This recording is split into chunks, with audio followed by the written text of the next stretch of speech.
আমি নরমালি এইভাবে ইন্ট্রো করি না, কিন্তু আমি এখন ঝুলছি একটা গুহার 100 ফুট নিচে, যেটা মাটির নিচে 5 কিলোমিটার জুড়ে বিস্তৃত আছে। আর আমরা এটা পছন্দ করি বা না করি, যখনই আমি আর আমার বন্ধুরা মাটি টাচ করলাম, আমরা অফিসিয়ালি এখানে আগামী 7টা দিন কাটাতে চলেছি। বাবারে, এটা আমার জীবনে করা সবথেকে ভয়ঙ্কর জিনিস। প্রথমত, আমাদের এখন এখান থেকে অনেকটা দূরে যেতে হবে। কেন? যদি ঝড় বৃষ্টি হয় তাহলে এই পুরো জায়গাটা জলে ভরে যেতে পারে, আর সমুদ্রের মতো ঢেউ এসে সবাইকে ভাসিয়ে নিয়ে যেতে পারে। সেই জন্য আমাদের আরো ভিতরে যেতে হবে একটা বেস ক্যাম্প বানানোর জন্য। ভাই এটা পুরো পাগলাম। এটা একটা অন্য জগৎ মনে হচ্ছে। এই কেভ এন্ট্রান্সটা হয়তো দেখতে সুন্দর, কিন্তু দেখে যা মনে হচ্ছে আসলে তা নয়। আর আমরা হয়তো জানি না যে আগামী 7টা দিন আমাদের জীবনের সব থেকে কঠিন সময় হতে চলেছে। সব থেকে বাজে ডিসিশন। ঠিক আছে, আর কিছুক্ষণের মধ্যেই অন্ধকার হতে চলেছে। ক্যাম্প না করলে আমরা বিপদে পড়বো। আমরা কোথায় যাচ্ছি সেটা কি বলবে? আমাদের ক্যাম্প সেটআপের জন্য একটা ফ্ল্যাট গ্রাউন্ড খুঁজতেই হবে। কেভের ভেতরে ঢোকার পরে আমরা এমন একটা জায়গা খুঁজে পেলাম যেটা অনেকটা উঁচুতে থাকায় আমরা জল থেকে সুরক্ষিত থাকতে পারবো। তার মানে এটা ক্যাম্পের জন্য পারফেক্ট। পারফেক্টটা একটু বেশি হয়ে গেল। মোটামুটি বলা যেতে পারে। ঠিক আছে, ক্যাম্পের জন্য মোটামুটি। প্রথম দিনের বাকিটা আমরা কাটিয়ে দিলাম আমাদের জিনিসপত্র আনতে। প্রত্যেকটা ব্যাগের ওজন প্রায় 80 পাউন্ড। আর যেমনটা তোমরা ফুটেজে দেখছো, আমরা এটা করতে 4 ঘন্টা লাগিয়ে দিলাম। এখান থেকে যাওয়া খুব কঠিন। তারপরে আমরা সবাই বেস ক্যাম্পে ফিরে গেলাম। ঠিক আছে, আমরা এখানে লাইট লাগিয়ে দিলাম। আমাদের সব জিনিসপত্র হোম বেসে চলে এসেছে। একটু ক্যামেরাটা ওদিকে দেখাবে? ওদিকটা কিন্তু ভয়ানক অন্ধকার, আর সবসময় এরকমই থাকবে। তাই আমরা ক্যাম্পিং গ্রাউন্ডের জন্য খুব বেশি কিছু করতে পারলাম না। কটা ফুটো করে দড়ি টাঙিয়ে দিলাম। এটা ধরো আর ওঠো দেখি। মনে হচ্ছে আমাদের হ্যামকগুলো ভালোই সাপোর্ট পাবে। আর তারপরে আমাদের সার্ভাইভাল গাইড জোয়ের সাহায্যে আমরা হ্যামক টাঙালাম। এই সরু দড়িটা আমার হ্যামকটাকে ধরে রাখবে। হ্যাঁ, ডিনার খেয়ে আমরা প্রথম রাত্রি ঠান্ডার জন্য তৈরি হলাম। আমি মিথ্যে কথা বলবো না, আমি যতটা ভেবেছিলাম তার থেকে এই হ্যামকটা অনেক বেশি কমফোর্টেবল। এই আমি তো আমার চমকেই হাতটা তো গেছিলাম। বড় কেন ভাই? এই কেভটা 2.5 কিলোমিটার ডিপ, আর আমরা এখন এন্ট্রান্সের কাছেই ক্যাম্পিং করছি। কাল আমরা অনেক কিছু এক্সপ্লোর করব। তোমরা কেমন ঘুমালে? ভয়ঙ্কর। ঘুমই হয়নি। এটা সত্যি একটা অস্বস্তিকর পরিবেশ। কেবের উপর থেকে অনবরত আমাদের উপরে জল পড়েই যাচ্ছিল, তাই উপরে একটা প্লাস্টিক চাপালাম, কিন্তু তাও আমাদের হ্যামকের উপরে জল পড়েই যাচ্ছিল। একটা আইডিয়া আছে, চলো শেল্টারগুলোকে ভালোভাবে তৈরি করি। আমার মনে হয় এই প্লাস্টিকগুলোকে জুড়ে দিলে আর জল পড়বে না। বাহ, তুমি তো জিনিয়াস। আমি শুধু একজন ইউটিউবারই নয়, ঠিক আছে? আমার হ্যামকটা এটার উপরে ঝুলছিল। মানে দেখো, আমি আরেকটু হলে হ্যামক থেকে নেমে পড়ে যেতাম। আর আমরা সেই সময় এটা বুঝতেই পারিনি যে এই গর্তটা প্রায় 40 ফুট গভীর। তাই যখন আমি আর শন প্লাস্টিকগুলোকে জুড়ছিলাম, তখন ম্যাক আর কার্ল এই গর্তটা কতটা ভয়ঙ্কর সেটা দেখতে গেল। আমার হ্যামকটা দেখতে পাচ্ছো? ওখানে আমি ঘুমোচ্ছিলাম। এদিকটা দেখো। আর যেহেতু এই কেভে সব একই রকম দেখতে, তাই আমাদেরকে ফলো করা অনেকটাই কঠিন ছিল। এই ম্যাপে তোমরা আমাদের হোম বেস দেখতে পারবে, আর দেখতে পারবে ওরা ওখান থেকে কত দূর হ্যাঁ, যাচ্ছে। এটা তো খুবই ভয়ঙ্কর। ভাই এটা পাগলামো। আর যখন ছেলেরা র্যান্ডমলি এক্সপ্লোর করছিল, তখন আমি আর শন ক্যাম্পে কাজ করছিলাম। এই স্লিপিং ব্যাগটা এখানে কেন পড়ে? কারণ এটার থেকে পিয়ের গন্ধ বেরোচ্ছে। ইয়া, এটার থেকে শেখা উচিত স্লিপিং ব্যাগ ভাড়া নিতে নেই। আমরা স্লিপিং ব্যাগ কেন ভাড়া আমি- নিয়েছি? কেন আমি আমরা জানি না। স্লিপিং ব্যাগগুলো কিনে আনতে পারলাম না? আর তারপরে আমরা এই দুটো প্লাস্টিককে জিপ টাই দিয়ে জুড়ে দিলাম। কিছু মনে করো না, এই দড়িটার উপরে আমার জীবন বাজি আছে। আর তখন ওইদিকে ম্যাক আর কার্ল তখন ওই গর্তের মধ্যে। ও মাই গড, ম্যাক! আর শেষ পর্যন্ত ওরা একদম নিচে পৌঁছে গেল। এই, আমি তো ভাবলাম সবাই ক্যাম্প নিয়ে কাজ করবে। আমরা শুধু দেখাচ্ছিলাম জায়গাটা কতটা ভয়ঙ্কর। না পড়লেই হবে, তোমাদের স্কিল নেই। আচ্ছা ঠিক আছে। আর যদিও ওদের এবার ফিরে আসা উচিত ছিল, কিন্তু কাল আর ম্যাক এটা কতটা গভীর সেটা দেখানোর চেষ্টা করলো। ভাই এটা দেখতে দারুণ লাগছে। তুমি কি নদীটাকে পার করতে পারবে? কিন্তু ওরা এটা জানে না যে এই রিভারটা এই কেভের গোটাটাই জুড়ে আছে। তার মানে এর মধ্যেও আমাদের কিছুটা সময় কাটাতে হতেই পারে। ওই তো ওরা এসে গেছে। এসো। তোমরা রান্না করে রেখেছো তো? হ্যাঁ, রান্না করেছি। ঠিক বলেছ।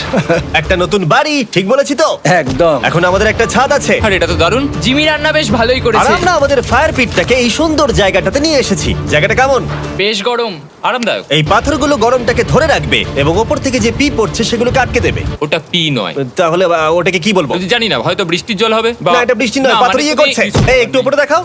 তুমি মেঘ দেখতে পাচ্ছো? পাথর দেখা যাচ্ছে। এটা বৃষ্টি নয়, রক পি। Rock P. ঠিক আছে, রক পি।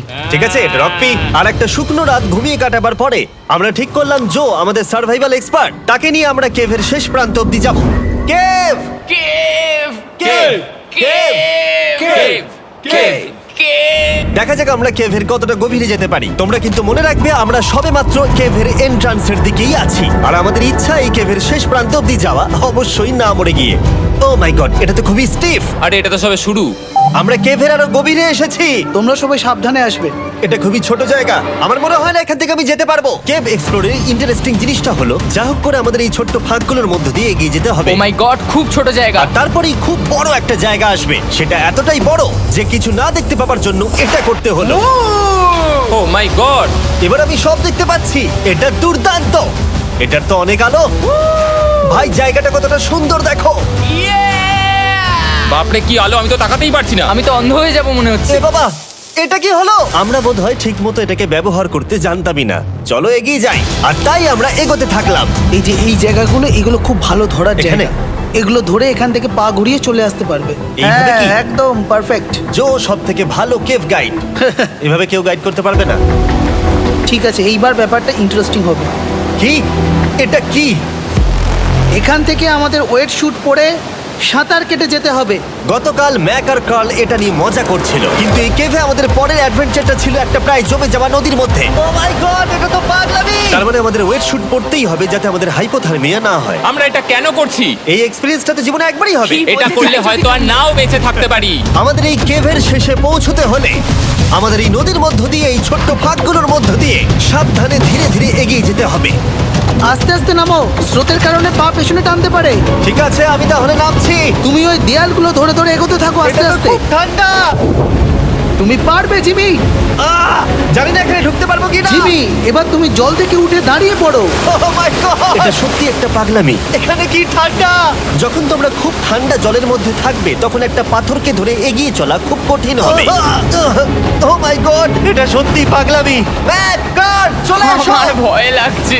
চলো চলো, পারবে। ভাই। এগোতে থাকো, পেছন দিকে তাকিও না। একবার দেখো আমরা কি করছি। কিন্তু এই বাধাগুলো এতটা কঠিন ছিল না সামনে যা আসতে চলেছিল তার তুলনায়। আমরা পেরেছি। কেভ কেভ কেভ এই, কেভ। একটা কথা শোনো, আমরা 10% আসিনি। তার মানে এখনো আমরা শুধুমাত্র সার্ফেসেই রয়েছি, আর শেষ প্রান্তে পৌঁছতে হলে আমাদেরকে আরো 2 কিলোমিটার যেতে হবে। যেরকম তোমরা দেখতে পাচ্ছ এখানে 24x7 বৃষ্টি হয়, তাই আমি একটা আড্ডা মারার জায়গা তৈরি করেছি যেখানে আমরা কেউ ভিজবো না। আমি ভাবছি আমি যদি এটা না বানাতাম তাহলে কি হতো। আমি নিশ্চিত যে ওদের একটা ভেজা পাথরের উপর শুতে হতো। আমাদের ক্রমাগত এগিয়ে যেতে হবে এবং শরীরটাকে ভিজে রাখতে হবে। ঠিক আছে। নইলে আমাদের শরীরের তাপমাত্রা কমে যাবে। এটা কঠিন কেন? সব থেকে বাজে ব্যাপার হলো আমরা যতটাই দিকে এগোবো ততটাই আমাদের পিছন দিকে ক্যাম্পে ফিরতে হবে। আমাদের পরের বাধাটা হয়তো জলের মধ্যে নয়, কিন্তু তার মানে এটা নয় যে সেটা সহজ হবে। আরে এটা কি মাকড়সার জাল? কিন্তু আমি মাকড়সা দেখতে পাচ্ছি না তার কেন? মানে ওটা আমাদের উপরে আছে। আরে তোমার গায়ে, তোমার গায়ে। আমার বন্ধুরা বলতে বাজে। এই গেমটা মিস্টার বিস ভিডিওর মতো, যত এগোবে ততই কঠিন হবে। সত্যি কথা বলতে যদি আমাদের সাথে জো না থাকতো আমরা মরেই যেতাম। আর 3 ঘন্টা পরে জো আমাদের জন্য একটা বাজে খবর নিয়ে এলো। জল অনেকটা বেড়ে গেছে আর আমরা অনেকটা সময় লাগিয়ে ফেলেছি, তাই আজকে আমাদের আবার ক্যাম্পে ফিরে যেতে হবে। আমি মানবো না। তুমি সেফটি এক্সপার্টের কথা অমান্য করতে পারো না। আমি এটা মানবো না। সত্যি কথা বলতে আমাদেরকে ফিরতেই হতো, কারণ এর আগে আমরা শুট করতে অনেকটাই সময় নষ্ট করে দিয়েছি। তারপর ফ্লেয়ার নিয়ে খেলেছি, তাই আমরা ফিরে যাচ্ছি আর এই মিশনটা আমরা পরের দিন আবার শুরু করব। শন, আমরা এসে গেছি। আরে তুমি এখানে কি করছিলে? এখন তোমরা কেউ ভিজবে না। আমি তো জানতামই না এই লাইটগুলো আমরা এনেছি। এগুলো দারুণ লাগছে তাই না? দুঃখের বিষয় আজকে আমরা মাত্র 20% এগোতে পেরেছি, কিন্তু বিশ্বাস করো আমরা শেষ পর্যন্ত অবশ্যই যাব আগামী কয়েকদিনের মধ্যেই। আমার মনে হয় না। কোনোদিনই হবে না। আমি তো বললাম। আমরা ডে 4টা রেস্ট নেব আর ডে 5-এ চেষ্টা করব এই কেভের শেষ অবধি যাবার। দেখা যাক কি হয়। ডে 3-তে মজা হলো, কালকে আবার দেখা হচ্ছে। আর কেভের ভিতরে 3টে খুব বাজে রাত কাটাবার পরে পরের দিন সকালে আমাদের মাথায় শুধু একটাই কথা আসছিল। আমার একটা হট শাওয়ার চাই, তবে আমি এখন একটু শান্তি পাবো। ও, এখন শাওয়ার পেলে কিন্তু দারুণ হয়। আমি চান করিনি প্রায় 3-4 দিন হয়ে গেল। তোমরা নিশ্চয়ই জানো কেভের মধ্যে শাওয়ার করা সম্ভব নয়। আমাদের অনেকটা পথ হেঁটে সাবধানে আগের রিভার বেডের কাছে পৌঁছতে হলো। ও মাই গড! আমি আমার ব্রেনকে ফিল করতে পারছি। আমি এভাবে ব্রেনকে ফিল আমার করিনি। কপালটা জমে গেল পুরো। চলো ড্রোন দিয়ে মাথার চুলগুলো শুকিয়ে নি। এদিকে এসো ড্রোন। ও দাঁড়াও দাঁড়াও দাঁড়াও, এটা কিন্তু কাজ করছে। হ্যাঁ, দারুণ কাজ করছে। ড্রোন থাকতে হেয়ার ড্রায়ারের কি দরকার? আর চুল শুকানোর পর আমরা জোয়ের সাথে জার্নির প্ল্যান করতে বসলাম। এটা কি জো? এটাই কেভের ম্যাপ। আগেরবার আমাদের থামতে হয়েছিল কারণ জল খুব জোরে বইছিল। এখন বৃষ্টি কম হচ্ছে, তাই কালকে আমরা নিশ্চয়ই এই কেভের শেষে পৌঁছে যাব। এটা ভয়ঙ্কর হতে চলেছে। প্রথমে আমাদের কালকে যেখান দিয়ে গেলাম সেখান দিয়ে আগে যেতে হবে। জলের মধ্যে ঝাঁপ দিতে হবে এবং পাথর দেখে হাঁটতে হবে।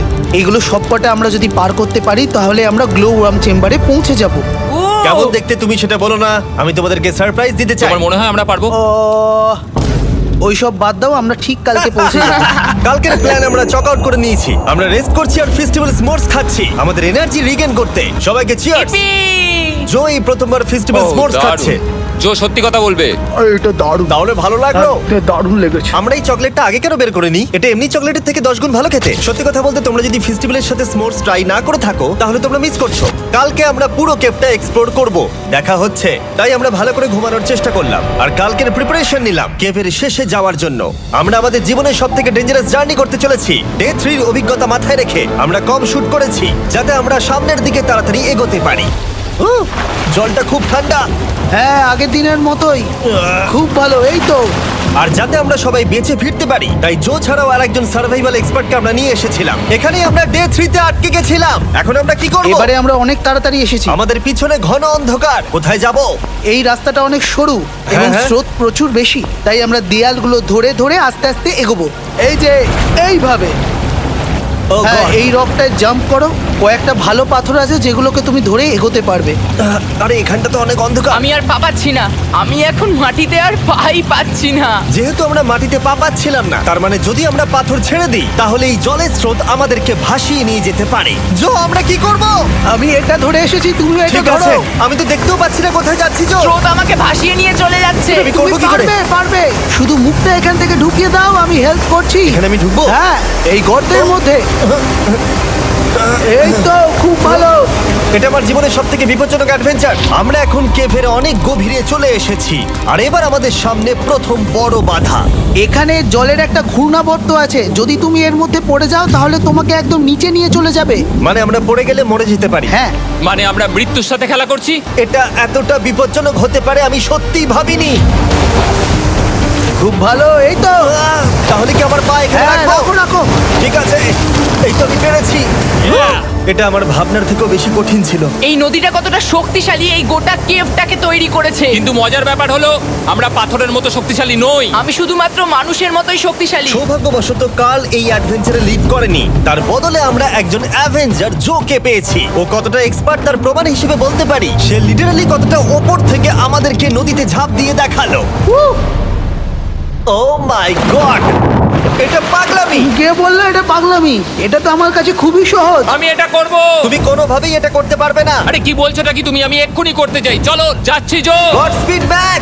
জিমি আমার সাথে যা যা করেছে তার কাছে এটা তো কিছুই নয়। 3, 2, 1।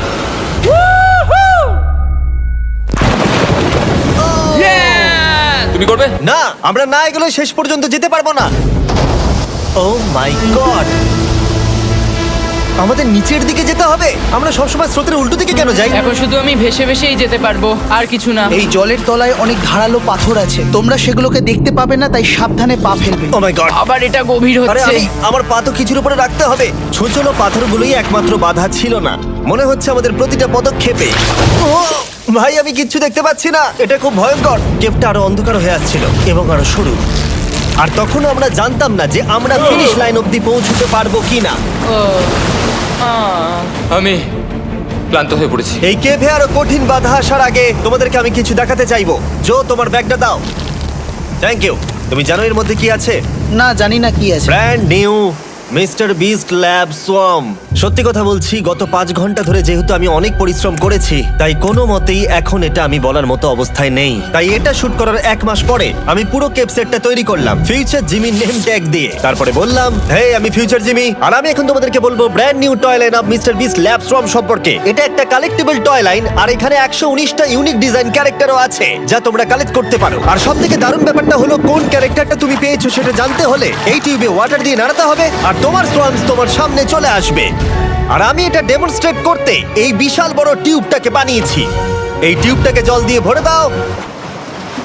তোমাদের এত জলের দরকার নেই, এটা অনেক বড় বলে এত লাগছে। ঠিক আছে, এটা এখন জলে ভর্তি হয়ে গেছে। এবার এটাকে একটু নাড়াতে হবে। এটা কি আর নাড়াতে হ্যাঁ হবে? হ্যাঁ, অনেক নাড়ানো হয়ে গেছে। এবার জল ঢালো এখানে। জো ঢালছে।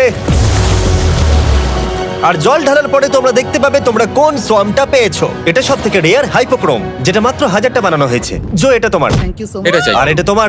কাল কি নেবে? আমার কাছে দুটোই ছিল। আর আমরা শুধু সোয়ামেই থেমে নেই, আমরা এই অ্যাকশন ফিগার প্যান্থার গুলো বানিয়েছি যেগুলো এই ব্রিফকেসে আছে। আর এই সোয়ার্মের মতো এই মিউটেটর যখন তোমরা কিনবে দেখতে পাবে এর ভেতরে কি আছে। কোথায় কিনবো? ভালো হয়েছে জিজ্ঞাসা করলে। মিস্টার বিস্ট ল্যাব টয়েস এখন তোমরা পৃথিবীর সব জায়গায় পেয়ে যাবে। এগুলো সব বেরিয়ে গেছে, তোমরা গিয়ে কিনে নাও। আর কেবের মধ্যে অনেক সমস্যা পেরোনোর পরে আমরা ফাইনালি পৌঁছে গেলাম গ্লো ওয়ার্ম চেম্বারে। ভাই এবার খুব ভালো লাগছে। ঠিক আছে টিম, তোমাদের গ্লো ওয়ার্ম চেম্বারে স্বাগত। এ তো দারুণ। এটা দারুণ লাগছে। ভাই এটা পৃথিবী মনে হচ্ছে না এখানে একদমই। যে আলো তোমরা দেখতে পাচ্ছ সেগুলো আসলে ছোট্ট ছোট্ট বায়োলুমিনেসেন্ট গ্লো ওয়ার্ম তৈরি করেছে। এটা দেখতে অনেকটা মিল্কি ওয়ে গ্যালাক্সির মতো লাগছে। ওয়াও! আর এই মুহূর্তটা, এই ভিউ, সত্যি বলতে এই ট্রেকের সমস্ত ক্লান্তি যেন দূর করে দিল। এখানে অবধি পৌঁছানো যেন সত্যি একটা অ্যাচিভমেন্ট ছিল। কিন্তু এখন আমাদের যাত্রা শেষ হয়নি, কারণ আমাদের এখান থেকে এখন বেস ক্যাম্পে ফিরতে হবে। আজকে ডে 6 হতে চলেছে, এখনো ওরা আসেনি আর আমি খুব ক্লান্ত।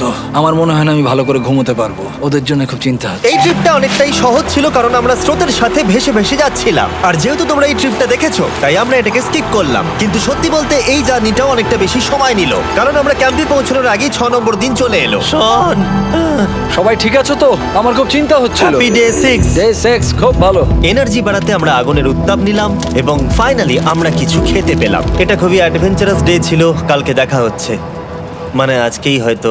এটা হয় ডে কোনোদিন 6 হবে না। নাকি আজকে, না আমি জানি না। এত বড় ট্রেক সম্পূর্ণ করার পরে শারীরিকভাবে চূড়ান্ত ক্লান্ত হওয়া সত্ত্বেও জানি না কেন কিন্তু আমি একদমই ঘুমাতে পারছিলাম না।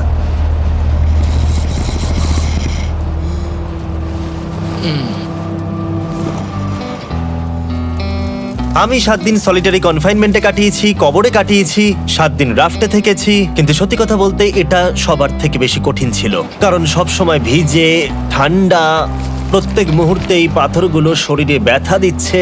বেশিরভাগ সময়টাই এই কেভটা দুঃস্বপ্নের মতো ছিল। কিন্তু তোমার আর আমার মধ্যে জিমি! ইয়ো! গার্ড, আমাকে দেখতে পাচ্ছো?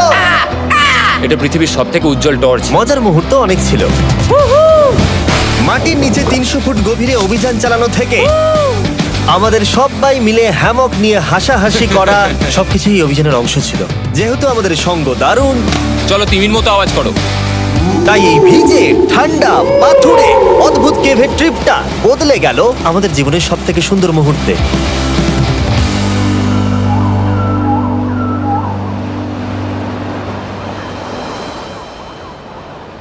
আমরা এখান থেকে যাব না যতক্ষণ না সবকিছু তোলা হচ্ছে। আর আমি সবকিছু বলেছি মানে সবকিছুই। চলো এবার বেরোনো যাক। আর যখন আমরা মাউথ কেভে আবার ফিরে এলাম, ভাই ওপরটা দেখতে দারুণ লাগছে। তখন জোয়ের জন্য একটা সারপ্রাইজ ছিল। বেরোনোর আগে জো, আমরা তোমার কাছে কৃতজ্ঞ। তাই এই নাও $50,000 নিউজিল্যান্ড ডলার, 10,000 করে প্রত্যেক জনের প্রাণ বাঁচানোর জন্য। Oh my god, thank you so much Jimmy. Thank you Joe. Love you, Joel! এবার আমাদের সব কাজ হয়ে গেছে, চলো বেরোনো যাক।